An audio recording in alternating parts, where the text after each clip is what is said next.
पेश कर रहे हो।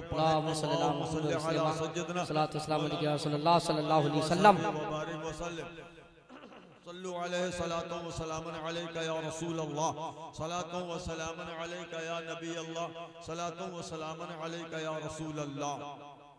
सितारे तोड़ के गर्दों से लाए जाते हैं, सितारे तोड़ के गर्दों से लाए जाते हैं, लहू से नक्शे तमन्ना बनाए जाते हैं, लहू से नक्शे तमन्ना बनाए जाते हैं। ये बज़्म उर्स है, अहले वफा की महफिल है, ये बज़्म उर्स है, अहले वफा की महफिल है, ये बज़्म इश्क है, अहले वफा की महफिल है। यहाँ चराग नहीं दिल जलाए जाते हैं। जिंदाबाद बेशक।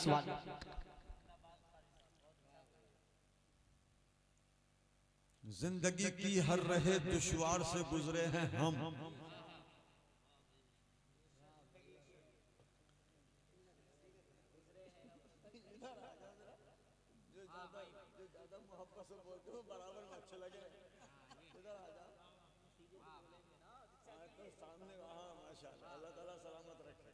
ये बात मैं कभी कभी देखूंगा भी तो कि अंदाज क्या है बोलने का। अरे ज्यादा बोलने में कभी मजाक नहीं लगा यार कि खेच तो नहीं आ रहा है कहीं, तो मुझे तो बहुत भापना पड़ेगा। अंदाजे तकल्लुम भी तो देखना कैसे करके कह रहे हैं। इस दुनिया में रहते रहते बहुत तजुर्बा जी, अब आ गए, जरा ही कसर रह गई। जिंदगी की हर रहे दुश्वार से गुजरे हैं हम, करबला के मिस्र के बाजार से गुजरे हैं हम, और बन के तबरेजी कभी हमने खिंचाई खाल तक। वाह वाह जिंदाबाद बेशक। सूफिया की महफिल में आए हो, औलिया का उर्स करने आए हो, बुजुर्गों का याद और जिक्र करने आए हो, बात सिर्फ बुजुर्गों की ही होगी।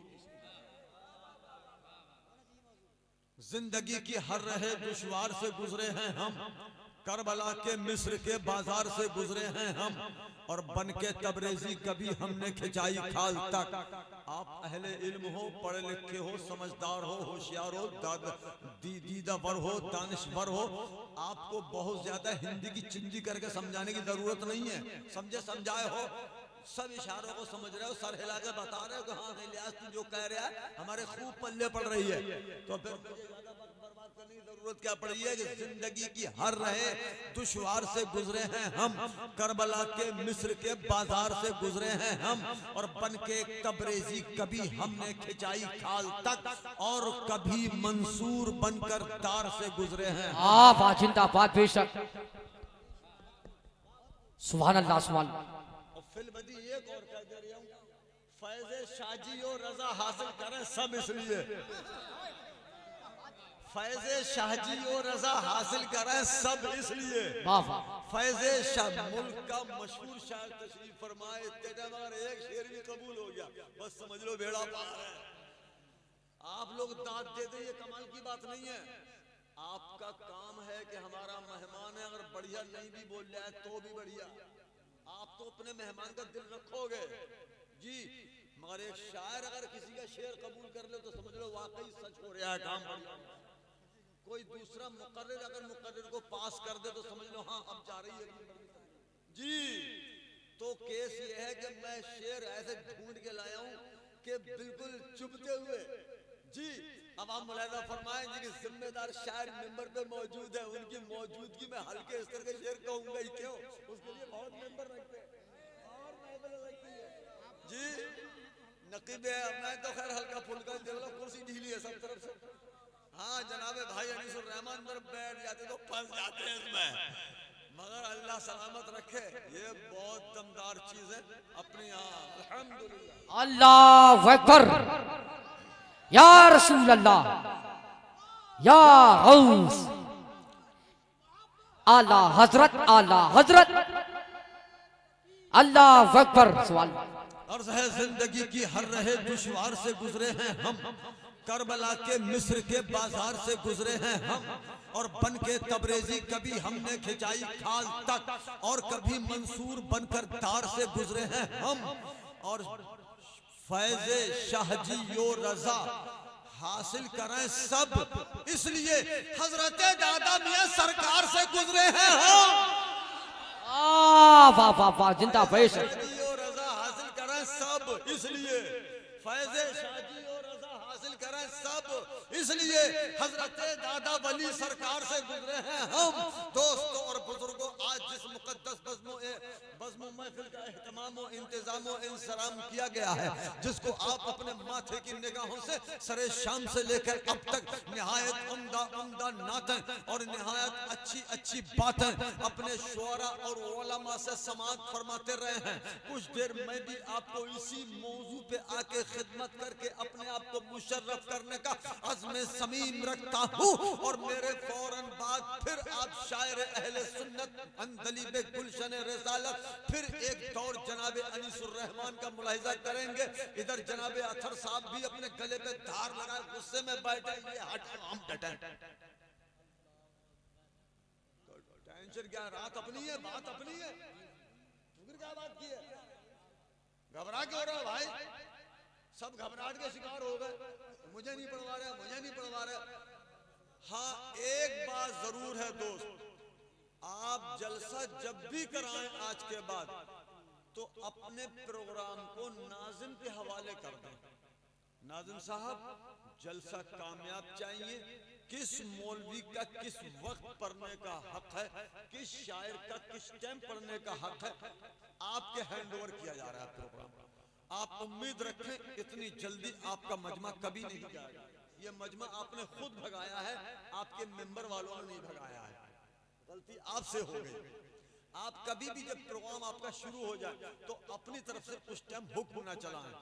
आप अपने नाज़िम को प्रोग्राम दे दें, नाज़िम साहब ये है प्रोग्राम, ये है सामीन, हमने इतना प्रोपेगेंडा किया, इतना बड़ा फील्ड भर के लाके आपके हैंडओवर कर दिया, अब इनको रोकना और सबको समझाना अब ये तुम्हारा काम है। आप देखें, हमने इतनी उम्र हो गई प्रोग्राम ही किए, यकीन से कह रहे हैं इतनी आसानी से मजमा नहीं जाने देते, मगर आज हाँ अफसोस करें क्या, रात शुरू भी ना हो पाई थी कि बाद में करा क्या जाए। मगर अब अफसोस मत करो, तुम जितने भी रह गए हो, मैं उम्मीद से कह रहा हूं आप हजारों नहीं लाखों पे भारी हो इंशाअल्लाह। अपनी जमात में एक पहले बुजुर्ग हुए हैं, अल्लामतुज़्ज़मान फरीदुल आवान मंबउल इरफान हजरत अल्लामा शरफुद्दीन साहब रहमतुल्लाह ताला अलैह। उलूमे नबविया आयात कुरानिया के जरिए बड़ी बड़ी गुत्थियां सुलझाते रहे, मदारिसे दीनिया का बहुत काम किया, इस्लाम और हक़ का बड़ा काम किया, उलमाए मजहब का बड़ा काम किया, दीन मतीन पे बड़ी कुर्बानी की, मदारिसे दीनिया में पढ़ाते रहे, अपने शागिर्दों का काफिला तैयार फरमाते रहे। दिन भर जज़ाकल्लाहु फिद्दार हैं, दिन भर पढ़ाने का काम था, और रात को जाकर अल्लाह की इबादत मजीद करने का काम था। आखिरकार एक दिन रात के सन्नाटे में इबादत इलाहिया में मशगूल रहते रहते नींद आ गई। गैब से एक आवाज आती है, शार अभी तुम हक़ बंदगी अदा नहीं कर पाए हो। अल्लाह अकबर। उन्होंने अंदर अंदर सोचा, या अल्लाह, ये गैब की आवाज देने वाला कौन है?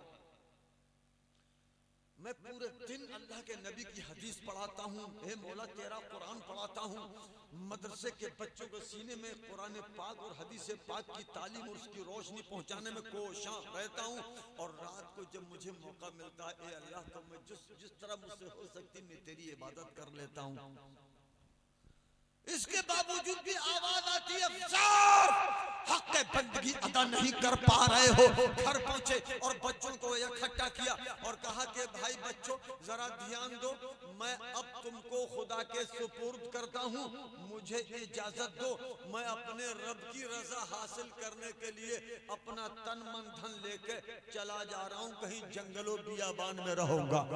जिस अहलिया का शौहर इतना काबिल हो, इलाके के सूफिया जिसका सर चूमते हो, जमाने के उलमा जिसके पैर चूमते हो, इलाके के शागिर्द जिसके कदम चूमते हो, जिस खानका में चला जाए नारे लगते हो, जिस मस्जिद में चला जाए इमाम मुसल्ला छोड़ दे, जिस मदरसे में चला जाए बच्चे खड़े होकर ताजीम करें, और ऐसा शौहर जिसका जिधर निकल जाए उसकी तोती बोलती हो, इज्जत और आबरू के चर्चे होते हो, उस औरत को कहां गुंजाइश के अपने शौहर को जंगल जाने की इजाजत दे दे। जिन बेटों को इतना पावरफुल बाप मिला हो कि जिस बाप की रोशनी पूरी दुनिया में पाई जाती हो, इल्म और इरफान के चिराग लोगों के सीनों में रोशन हो, मोहब्बत और उल्फत के चिराग जिनकी आंखों में बसे हुए हो, ऐसा बाप जिन बेटे को मिल जाए, काहे को अपने बाप को जुदा होने देंगे बेटे। हमारा किसी का बाप शराबी भी हो, वो भी तो न सोचेगा मेरा बाप अभी मर जाए, घर छोड़ के चला जाए। अगर से गुनाहगार है उसका बाप बाप होता है, माँ माँ होती है, रिश्तेदार रिश्तेदार होते हैं। दोस्तों अल्लामा शर्फ कहते हैं मेरे और खुदा के बीच में आड़े ना आओ, मैं तुम्हारा खुदा का वास्ता देता हूँ और अल्लाह के सुपुर्द करता हूँ, मैं जंगल में जा रहा हूँ, अपने रब की इबादत का हक अदा करने की कोशिश करूंगा। अभी कुछ देर पहले मैं जैसे ख्वाब में पहुंचा, नींद आई, आवाज आई, हाथ पे गैबी की, अल्लामा शर्फ अभी आप हक के बंदगी अदा नहीं कर पाए हो। बच्चों मुझे लगता है मैं तुम्हारे दरमियान रहूंगा तो हक के बंदगी अदा नहीं हो सकता। मुझे लगता है मैं तुम्हारे बीच रहूंगा, मैं जिंदगी में अपने बंदगी का उसकी हक अदा नहीं कर सकता। लिहाजा मैं अपने रब की रजा चाहने के लिए जंगलों बियाबान का सफर करूंगा, मुझे इजाजत दो खुदा के वास्ते। सलाम अलैकुम कहा और रफ्ते सफर बांधा और रास्ता ले लिया। नदी के किनारे किनारे दूर दराज जंगलों में पहुंच गए अल्लामा शर्फ, और जाके देखे दूर दूर तक न कोई आदम न आदमजाद, घास और बहुत झाड़ खड़े हुए हैं। वहीं जाकर एक झाड़ी में घुस गए और कुछ घास काट के बिछा ली और कुछ घास के सर पकड़ के ऊपर बांध दिया। ये हो गई सब अल्लाह वाले की झोपड़ी। उसी में मुसल्ला बिछा दिया, लोटा ले लिया, नदी में जाने का रास्ता बना लिया, घाट जिसे कहते हैं, वहां से पानी भर के लाते, ऊपर आकर झाड़ी में बैठ के वुजू करते और अल्लाह की इबादत करते। इबादत करते करते अभी चंद दिन गुजरे थे। विलायत कैसे मिलती मैं आपको वो बता रही हूँ। एक वली की बारगाह में बैठे, पूरी तवज्जो से सुनना, और जब तक मेरी तकरीर पूरी भी न हो पाएगी तब तक हिंदुस्तान का बड़ा मुकर्रिर आपके बुलावे पे आ रहा है। आपको वो हंसाएगा भी, रुलाएगा भी, उस आदमी को हर फन आता। मुझे ये फन सब नहीं आते, क्या करूं, कोशिश बहुत करता हूं अपनी पब्लिक की पूरी खिदमत कर सकूं, मगर कमा हक मुझसे खिदमत हो ही नहीं पाती है। ये तो मेरे भाइयों की सब ये जर्रा नवाजियां, क्या ये पहाड़ नवाजी है इनकी, जो ये गले में मुझे डाल लेते हैं, आंखों में बिठा लेते हैं और मोहब्बत से नवाज लेते हैं, वरना मन आनम के मन दानम। मुझे अपनी पावर की खूब पता है दोस्त। हाँ अल्लामा शर्फ जब इबादत इलाहिया में लग जाते हैं तो फिर चंद दिन गुजरे थे कि एक बारात पूरे डीजे गाजे बाजे डांस पार्टी के साथ, बग्गी पे दो घोड़े लगे, ऊपर उस पे बैठा मोर बांधे एक दूल्हा, सीना ताने पूरे राज कर लिया। बारात जा रही पूरी आन बान शान के साथ, और बारात भी इत्तेफाक से इसी पगडंडी से जा रही जिस रास्ते पे अल्लामा शर्फ झोपड़ी बना के अल्लाह की रजा हासिल कर रहे थे। शाम का वक्त था, गैस बत्तियां जला के सर पे रख रखी थी, खूब ढोल धमाका करते पूरी मस्ती में बारात लेके जा रहे और जैसे ही बारात गाजे बाजे के साथ गुजरने वाली बारात, घोड़ों बग्गी के साथ चलने वाली बारात, डांस पार्टी नचकइयों कमर मटकों की बारात जैसे ही आपके दरवाजे से गुजरी यानी उसी झोपड़ी के बराबर पे आई, अल्लाह के महबूब बंदे को इबादत करने में कुछ खलल और परेशानी महसूस हुई। जैसे ही अल्लामा शर्फ को तकलीफ पहुंची नमाज पढ़ने इबादत करने में, पूरी बारात न घोड़ा बग्गी के, न डांस पार्टी के, न कमर मटकों के, न रंडी रंडों के, न बाजदारों के, न गाजे बाजे के, न तमाम साजो सामान के, पूरी बारात को आसमान में उठा के लटका दिया। बेशक जिंदाबाद वाला, बेशक वाला। दोस्त अब आप नारा मत लगाना, इसलिए कि जितनी देर तुम नारा लगाओगे मैं उतनी देर में कुछ बात कर लूंगा। बस आप चुप्पे चुप्पे सुभान अल्लाह कहते रहना, इंशाअल्लाह आपको पूरा सवाब मिलेगा। और इस वाले मैच पे मत बोलना, आपकी आवाज मेरे कान में बहुत डट के लग रही है। मैं अपने आप ही काम कर लूंगा, इतना मैं खुद संभाल लूंगा यार इंशाअल्लाह ताला। अब मैं आपसे क्या हेल्प लूंगा, मेरी हेल्प के लिए बस काफी आपने खिदमत कर ली, इतना ही बहुत काफी कि आपने मोहब्बत से कुर्सी पे मुझे बैठा दिया, वरना मैं तो इस काबिल लायक भी था भी नहीं। मैं दोस्त जब पूरी बारात को आसमानों में लटका दिया गया, हम किसी को 2-4 महीने लटका देना तो चने पड़ जाएंगे कल को उसके। पूरी दुनिया के पैदा करने वाले ने बाजदारों और तमाम डांस पार्टी के साथ पूरी बारात में दूल्हा के सब टांग दी आसमान में। लड़की वालों के हैं यार बहुत रात हो गई, कड़ी कतरे ठंडे हो रहे। जब कतरे ठंडे होने लग गए, चावल ऐंठने लग गए, तो लोगों ने मुखिया को बुलाया, यार बारात नहीं आई अभी तक, क्या करा जाए। बोले रास्ता कौन सा है बारात के आने का? ऐसे ही आती जी पगडंडी जा रही सीधी वहां को। बोले चलो देखे ले रहे हैं चल के। गांव के कई लोग इकट्ठे हुए और लठियां गांठ वाली ताहिर साहब हमारे गठीली लड़ियां ले गए सीधे। आज जैसे उस गांव में पहुंचे, भैया आदाब, कैसे आए? बोले शाम तुम्हारे यहाँ से बारात जाना थी हमारे घर, हम बेटी वाले हैं, ये हमारे सब गांव बस्ती के लोग हैं, कसम पैदा करने वाले की खा के कह रहे हैं बारात ना पहुंची अब तक। भैया देखने को आए, कहीं धोखे से बारात और कहीं तो न चली गई, या कहीं कोई 4 पहिया का चक्कर तो न पड़ गया कि बारात हमें छोड़ के उधर ले गए हो। तो भाई देखने आए इस गरीबी और बेबसी के आलम में हमारी बेटी को बेहालात थे।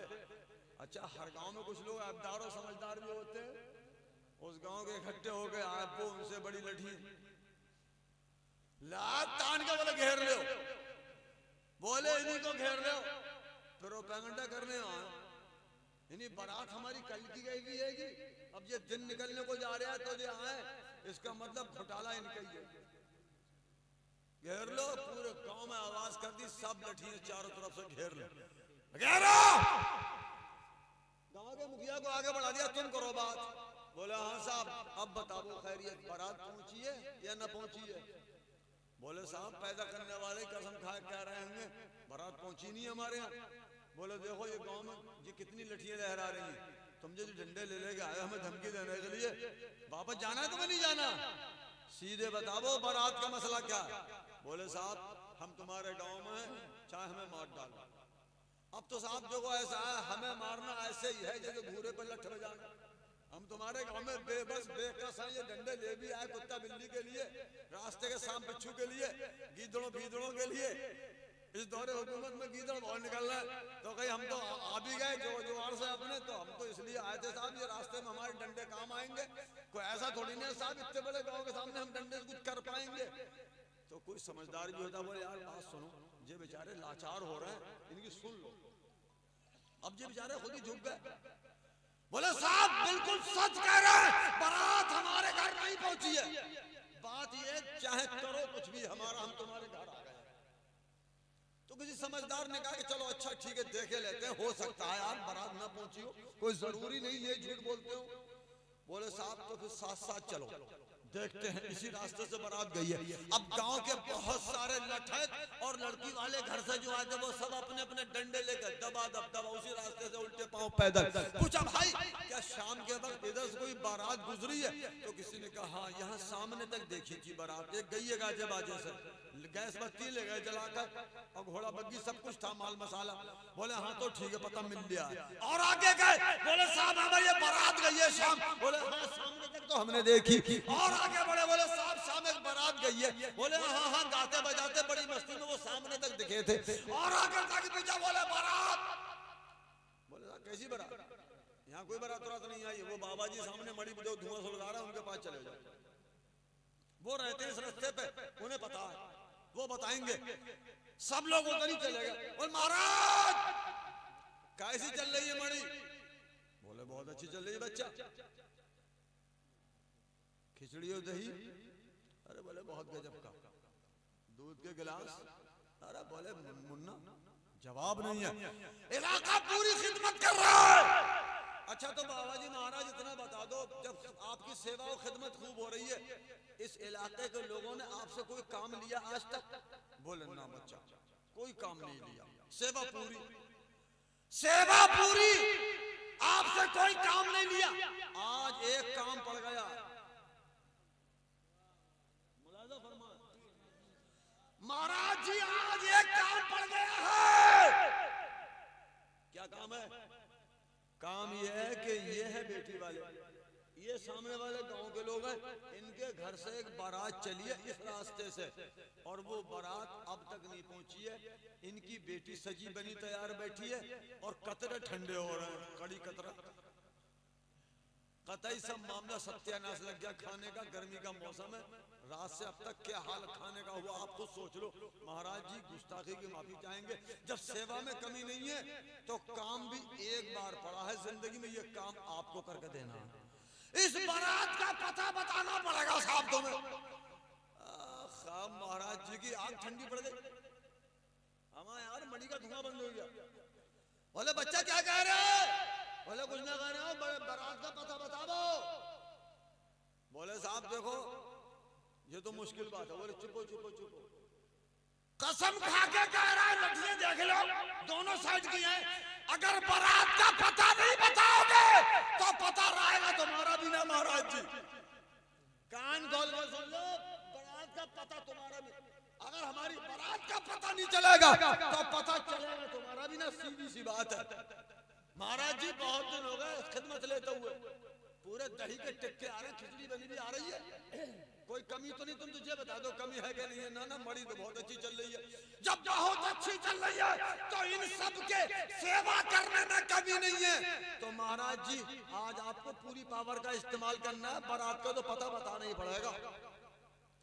महाराज बोले देखो भी कान खोल के सुन लो, हाल चाहे कुछ भी करो, मैं हूँ अकेला, तुम हो इतने बहुत सारे, लठियां हाथ में तुम्हारे, मैं क्या कर सकता हूँ? बस इतना जरूर है, मैं तुम्हारी बारात का तो पता बता नहीं सकता, मगर हाँ बारात का पता बताने वाले का पता बता सकता हूँ।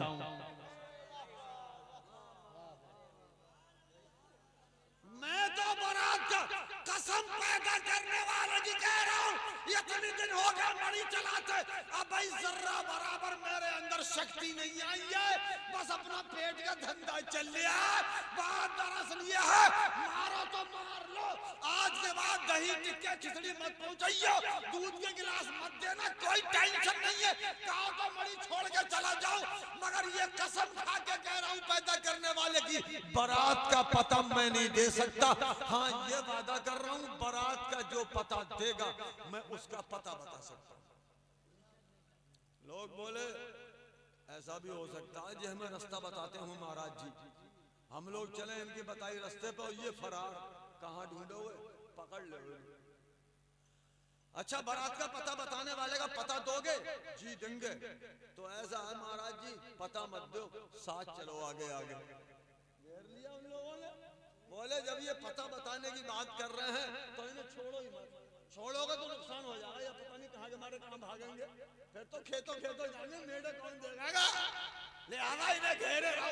वो चले आगे आगे, दोनों पक्ष चले पीछे पीछे, और उल्टे पांव इधर ही आके, और ये जो सामने जंगल में, बियाबान में, झाड़ियों में एक झोपड़ी बना के अल्लाह का एक बंदा अपने रब की इबादत कर रहा था। उसी दरवाजे पे खड़े होकर आवाज दे रहे हैं, या अल्लामतुश्शार्फ, ए वलीउल्लाह, ए खुदा की बारगाह में इबादत करने वाले, मैंने देखा है जब तू अल्लाह की बारगाह में आहो फुगा करता है तो इस नदी की मछलियां तैरना छोड़ देती हैं। जब तू अल्लाह की इबादत करता है तो यहाँ का पानी चलना छोड़ देता है। जब तू खुदा की बारगाह में गिड़गिड़ाता है तो परिंदे उड़ना छोड़ देते हैं। ए अल्लाह के वली, बाहर निकल के आ जा, मैं तुझे खुदा का वास्ता देता हूँ और मेरी जिंदगी का सवाल है।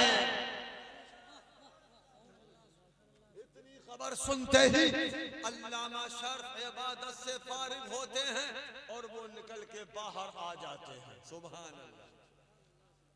पूछा क्या केस है?